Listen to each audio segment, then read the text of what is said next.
Bueno, ya me comunican que podemos dar inicio a lo que es la Comisión de Hacienda. En primer lugar, le voy a dar también de nuevo la palabra a Daniel. Daniel. Egunon, justifica su ausencia Joana Díez, Asier Ibarriaga y Javier Sánchez. Gracias, Daniel. El primero de los puntos del orden del día es invitación a los concejales, concejalas, asistentes a que comuniquen cualquier interés relevante que pudiera existir con cualquiera de los puntos del orden del día. ¿Alguna cuestión? El segundo es aprobación del acta de fecha 6 de julio del 2021. ¿Alguna cuestión al respecto? ¿Votos a favor del acta? ¿Votos en contra? ¿Abstenciones? Aprobada por unanimidad. Aprobada por unanimidad. Y el tercer punto del orden del día, que es el más relevante, es el de la propuesta de ordenanzas para 2022. Ya la semana pasada os pasamos, en primer lugar, un calendario sobre el mismo. Como bien sabéis, se compone de una propuesta inicial que hoy presentamos, a la cual hay posibilidad de poder presentar enmiendas para su debate y posterior aprobación de las tasas y ordenanzas.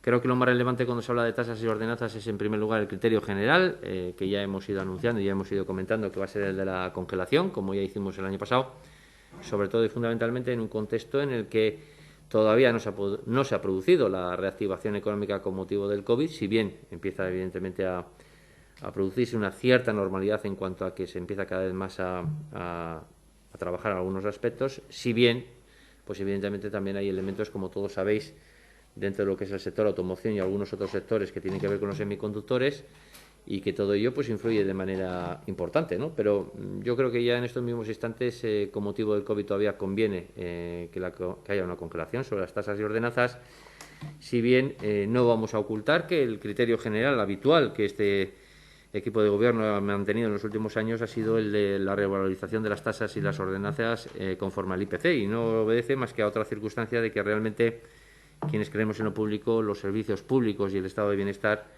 se hace pagando impuestos, no se hace exactamente lo contrario, ¿no? Y por tanto, independientemente de que propongamos la congelación, no quiere decir que nuestro criterio general habitual suele ser el de recoger la revalorización del IPC, entre otras cosas porque creemos que a través de esos impuestos, de esas tasas, de esas ordenanzas, lo que se permite en primer lugar es pagar los servicios públicos que se prestan, y sobre todo y fundamentalmente porque si queremos apostar de manera decidida por el empleo, por las políticas sociales, pues realmente se hace eso, pagando impuestos y tasas. La mejor herramienta para poder redistribuir las mismas es pagándolas, y desde luego teniendo muy claro que desde luego si hay colectivos que puedan tener especiales dificultades, ya está recogido en las propias tasas y ordenanzas en muchos de los servicios que prestamos, para que aquellas personas que puedan tener mayores dificultades tengan bonificaciones, pero no obstante también hay todo un abanico de ayudas sociales para que en un momento determinado, si alguien tuviera dificultades para poder hacer actividad deportiva o poder hacer cualquier tipo de actividad,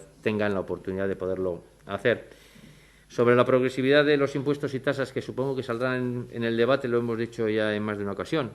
Los impuestos que gravan la renta están tasados, son el IRPF, son el impuesto sobre sociedades, que no les corresponde a los ayuntamientos, sino que corresponden a las haciendas forales, en el caso del País Vasco, y a las diferencias y a las agencias tributarias, en el caso de España.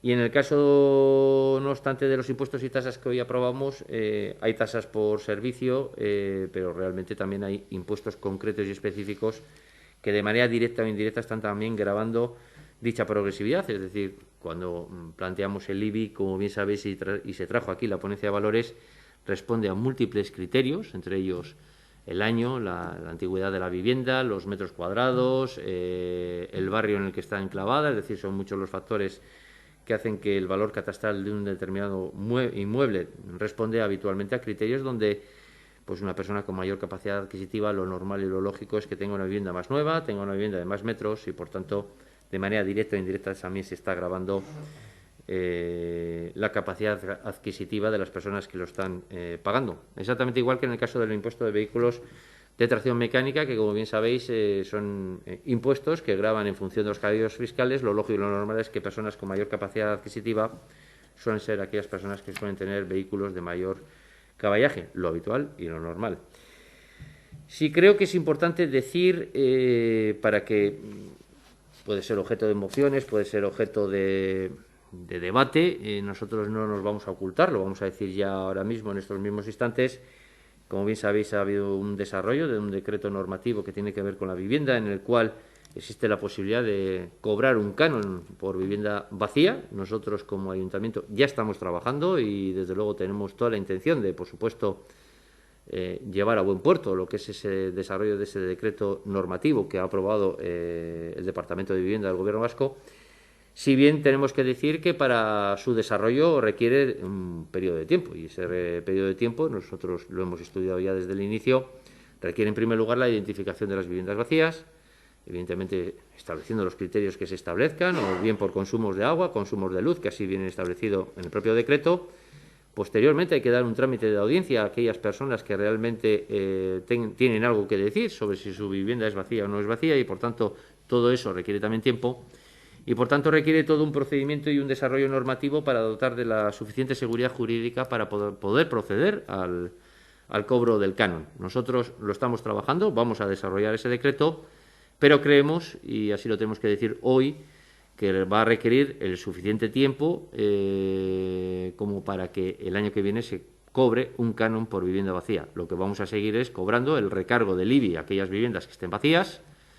Y cuando esté desarrollado el decreto, lo informaremos, os explicaremos qué es lo que hemos hecho, todas las tareas que ya estamos desarrollando, para que en el ejercicio venidero, muy probablemente, pues quizás, ya sea el momento en el cobrar el canon de vivienda vacía y no cobrar el recargo del IBI. No nos parece justo cobrar ambos conceptos, pero sí, desde luego, creemos que para el ejercicio venidero, que es a lo que traemos hoy aquí a aprobación, procede al recargo del IBI, pero todavía no cobrar lo que es el canon de vivienda vacía, en tanto y cuanto no desarrollemos todo lo que os he contado, que no se hace de la noche a la mañana, sino que la identificación de vivienda vacía, el trámite de audiencia a las personas interesadas y muchas más cosas, pues requieren un tiempo, y cuando eso esté hecho, por supuesto, procederemos a lo que es el desarrollo del decreto de vivienda vacía.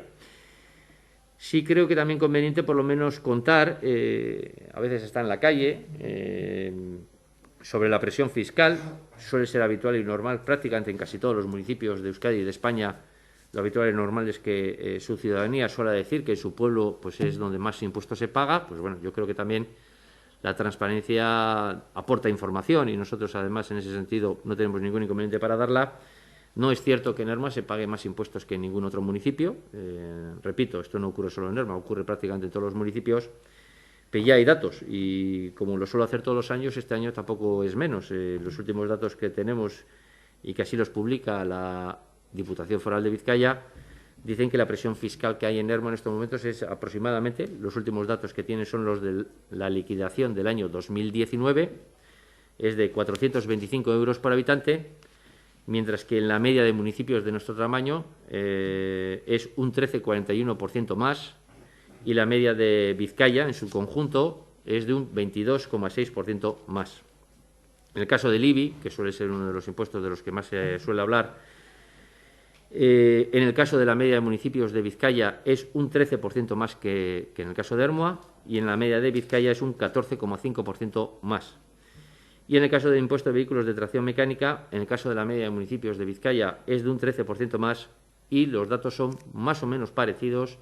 En el caso de Ermua un poco más bajo, pero prácticamente casi similares a los de la media de Vizcaya, en la totalidad del conjunto de media de municipios de Vizcaya. Sabéis que la media de municipios de tamaño se denomina estrato, es decir, es una media más o menos de los municipios que tienen una población semejante o parecida al caso de Ermua.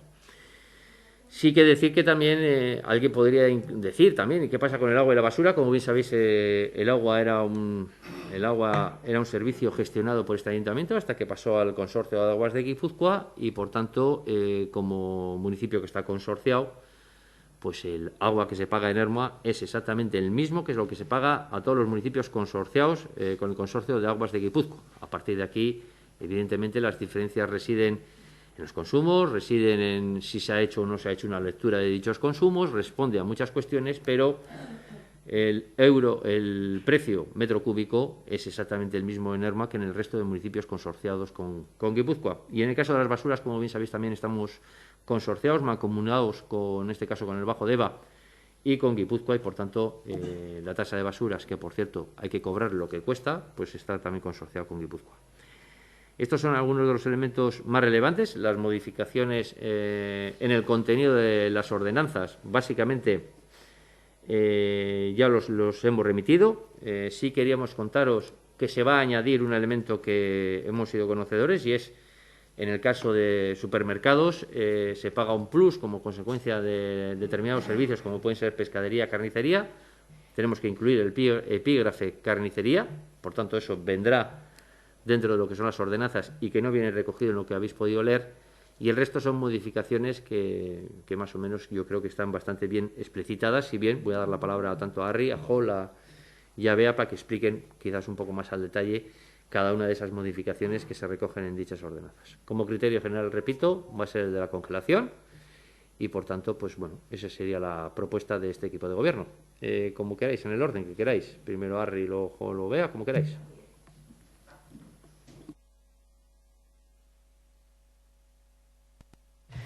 No, en el caso de euskera, en la ordenanza simplemente lo que se hace es, hasta ahora en los udalecus y las actividades de Navidad había una única matrícula para 3 semanas, y lo que se hace es plantear la posibilidad de pagar semana por semanas.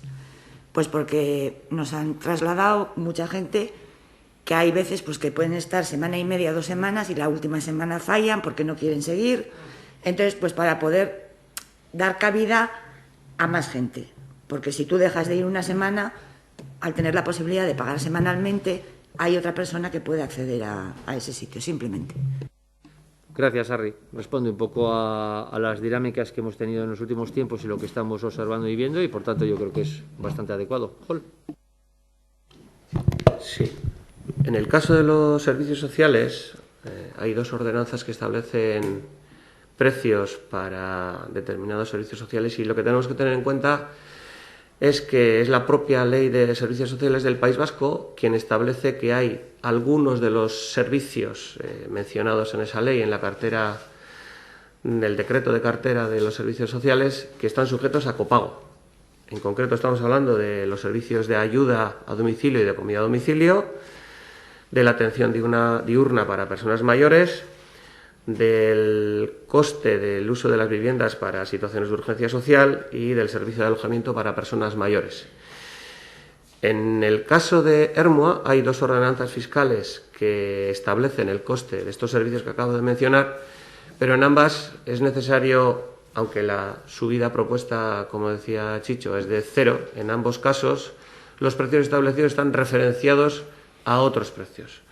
Pueden ser el caso del coste de alquiler de las viviendas de Etxebide, o puede ser los costes que la Diputación Foral de Vizcaya establece para estos servicios, puede ser el contrato que regula el servicio que se presta, o puede ser el convenio que afecta a las personas que prestan estos servicios.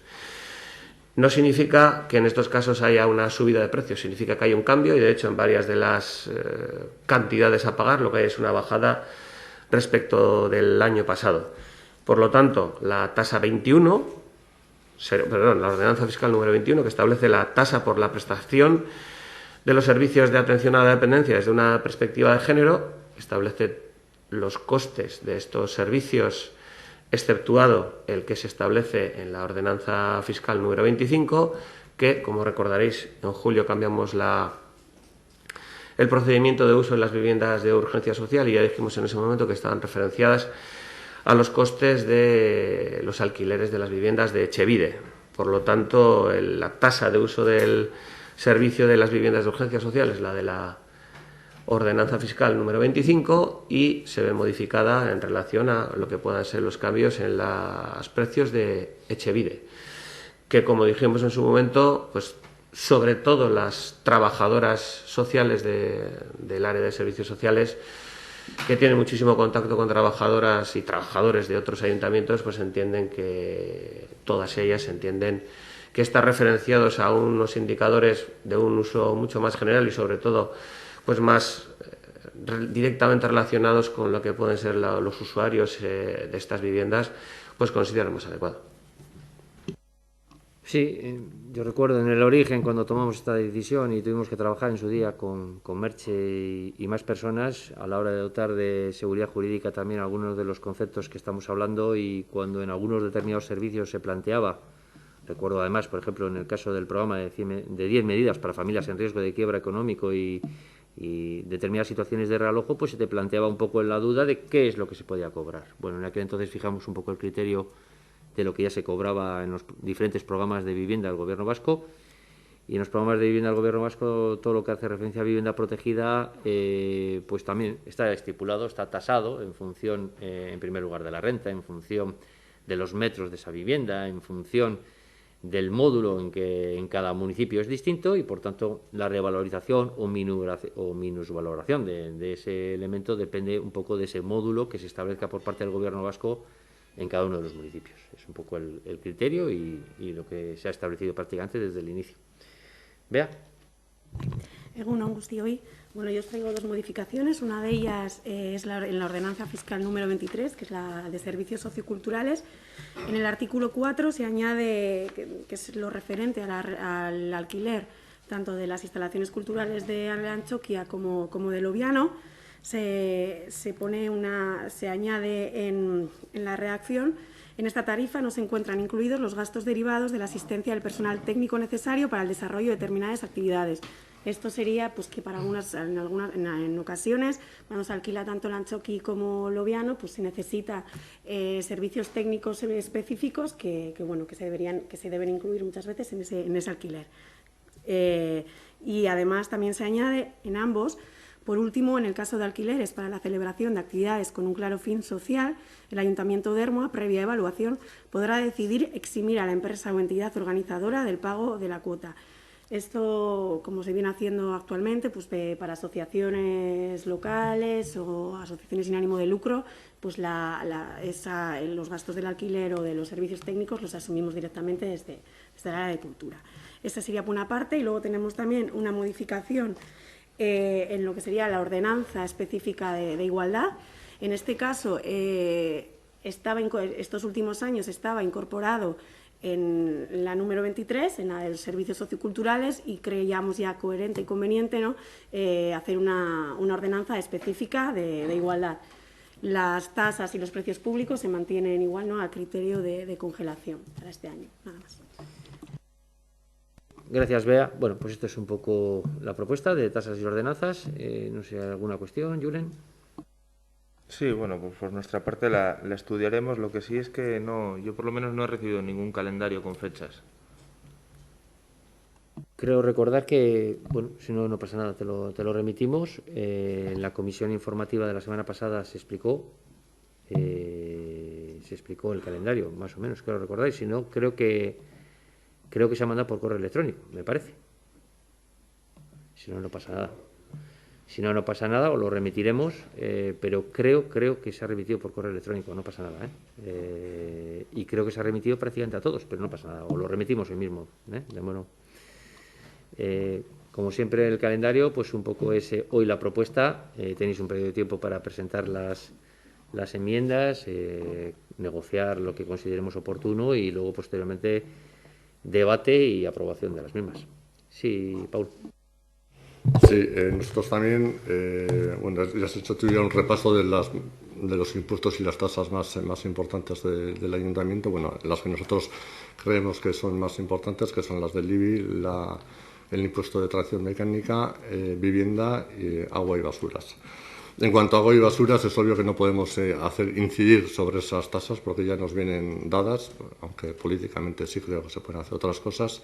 Y sobre las otras tres, sobre los otros tres aspectos que has recalcado, el de vivienda, has dicho que quizás vamos a dejarlo pasar hasta el año que viene haciendo un estudio previo de la situación. Nosotros pensábamos haber presentado alguna enmienda sobre vivienda, IBI y tracción mecánica, y bueno, quizás el de vivienda lo podamos postergar, pero sí presentaremos mociones presentando bonificaciones progresivas en cuanto al impuesto de IBI y al de tracción mecánica. Jorge. Sí, estáis, perfectamente. Lo que hemos comentado un poco, lo que supongo que quieres referirte es al desarrollo de lo que es el decreto del Gobierno vasco con referente al tema de vivienda vacía. No es el estudio previo, ya lo conocemos. Nosotros conocemos ese decreto, ya hace algún tiempo lo estábamos ya estudiando y tal lo estamos estudiando, que ya he contado cuál va a ser la dificultad que va a tener no este ayuntamiento, lo van a tener todos los ayuntamientos. Al fin de determinar qué es o no es una vivienda vacía, pues hay que darle la seguridad jurídica correspondiente, porque, como he dicho, en este municipio hay un porcentaje importante de viviendas donde las personas viven una parte de su tiempo en su pueblo y otra parte en Ermua, y por tanto no podemos considerar la vivienda vacía. Es decir, eso va a estar tasado y estipulado en función de los consumos de agua, en función de los consumos de luz, pero no deja de ser una cuestión jurídica donde las personas afectadas pueden estar de acuerdo o no con esa cuestión, ¿no? Y por tanto, más que un estudio previo, es todo lo que va a suponer trámite de audiencia, alegaciones por parte de todas las personas que hipotéticamente pudieran estar dentro de sus supuestos de vivienda vacía, y que, como todo, puede haber casos donde tengan razón las personas propietarias. Por eso requiere un tiempo para poder fijar un canon. Si fijáramos un canon y no hiciéramos todo ese trabajo previo que le va a tocar, repito, a todos los ayuntamientos, pues en realidad pues podríamos tener luego problemas jurídicos, ¿no? Y por tanto, pero bueno, ya estoy diciendo desde aquí que nuestra voluntad es desarrollar el decreto de vivienda, pero en tiempo y manera, es decir, en el tiempo que nos lleve. Y ya somos conocedores de las dificultades que tienen, y por tanto, además, ahora que sepáis que se están produciendo, se van a hacer diferentes reuniones técnicas con todos los ayuntamientos, precisamente para resolver muchas de las cuestiones que ahí vienen en ese decreto de vivienda. Cómo articular, cómo se hace, no se hace. Una cosa es aprobar la ley, y luego el cómo se articula, pues a todos nos puede generar alguna duda, y por tanto, precisamente de eso va, de irlas disipando e ir viendo cómo luego en la práctica se pueden llevar a efecto. Pero es voluntad de este ayuntamiento desarrollar ese decreto. Pero sí nos parecía injusto que se cobraran las dos cosas, es decir, el recargo del IBI y el canon de vivienda. La inmensa mayoría de municipios que yo conozco están ya, alguno lo ha recogido entre sus ordenanzas, el hecho de no cobrar las dos cosas. Ha sido objeto de debate incluso en las alegaciones previas al debate de todo este decreto. Incluso ha llegado a los tribunales sobre si tiene o no un carácter, en alguna de las ocasiones, si se podría o no se podría. Algunos lo denominan duplicar. Bueno, pues no hay una duplicación. Son dos cosas distintas. Uno es el recargo del IBI, que existe la posibilidad, y otra es el canon de vivienda. Y realmente, legalmente, y así lo dicen los tribunales, se podrían cobrar los dos. Es para que lo sepamos. Otra cosa es que este equipo de gobierno no considera lógico que se cobren las dos, Pero creo que, como prácticamente, la voluntad de la inmensa mayoría de municipios que yo por lo menos conozco de Euskadi. Y nada, pues presentáis esas bonificaciones, os mandamos o remitimos el calendario, ¿vale? Y lo dejamos para la siguiente, entonces, ¿de acuerdo? Pues nada, muy buenos días a todos y a todas, y gracias por venir.